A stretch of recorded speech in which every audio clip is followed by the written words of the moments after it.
2 champs is all you need for this secret room.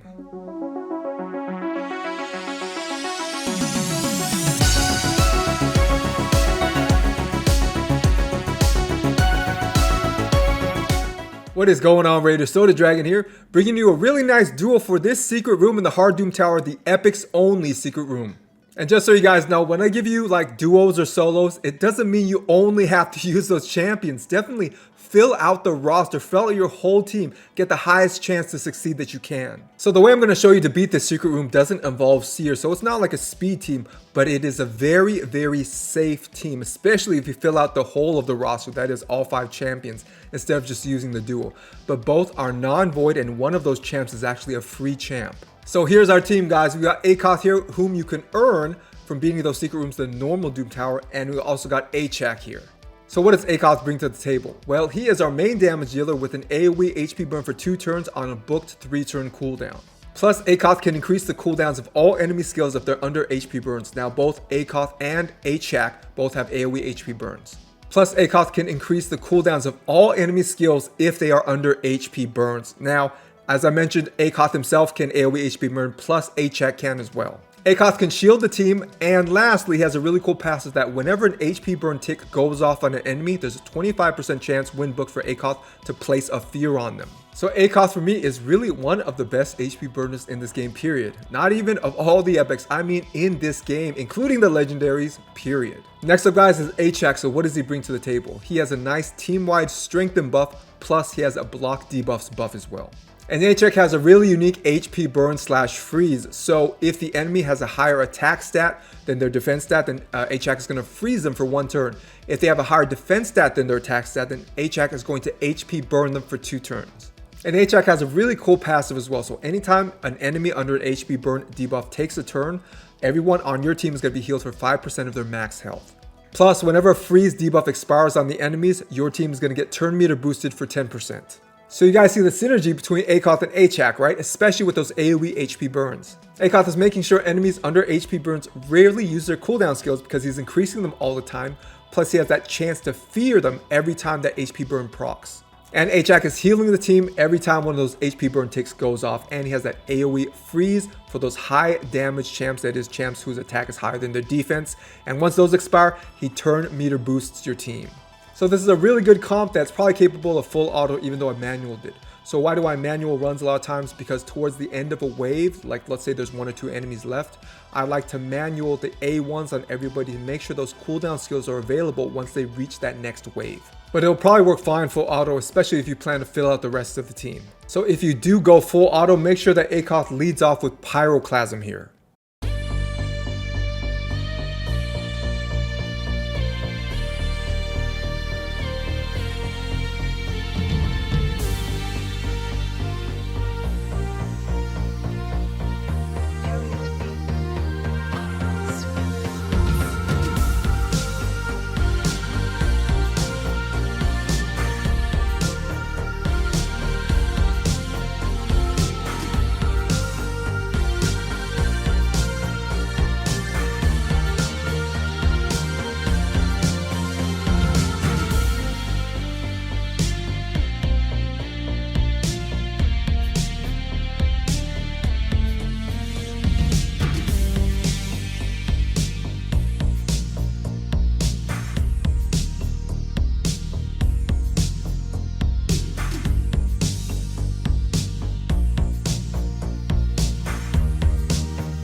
Alright guys, on to everyone's gear stats and masteries, starting with Akoth here. So I have him geared in 3 immortal sets. On to his total stats. So I have his HP at 55,000, I have the attack at 2100, defense at 2900, speed at 215, crit rate 26%, crit damage 100%, resist 190, and accuracy at 362. On to his masteries. So down the offense tree here, I do have War Master, so we're getting bonus damage based off enemy max HP. And down the support tree here, I do have Sniper, so this increases the chances of landing his debuffs. And we have Master Hexer here, so this is in particular for his HP burns. So he has 2-turn HP burns on a booked 3-turn cooldown. But with Master Hexer, we can potentially extend those HP burns to 3 turns on a 3-turn cooldown. Next up guys, we got Ajax the Windarin. So how have I geared him? I have him in 2 immortal sets and a broken set. On to his total stats. So I have his HP at 47,000. I have the attack at 1900, defense at 4600, speed 193, crit rate 38%, crit damage 128%, resist 178, and accuracy 134. I should probably bump up his accuracy a bit, but right now I don't have any good accuracy banners. On to his masteries. So down the defense tree here, I do have Fearsome Presence, so this increases the chances of him landing his freeze. Booked, it's only a 90% chance to land. This takes it to a 95% chance to land. And down the support tree here, I do have Sniper, so this increases the chances of landing his HP burns. Booked, it's only 90%. With this, it is 95%. If you guys want to go War Master over Fearsome Presence, like let's say you want to use Ajax against a boss or something like that, this is fine too. Alright guys, that is it for today. In my opinion, this is a very simple yet reliable team. And if you guys haven't yet, like, subscribe, and share. Turn on all notifications so you don't miss out on any new content. Stay safe, and I will see you guys in the next video.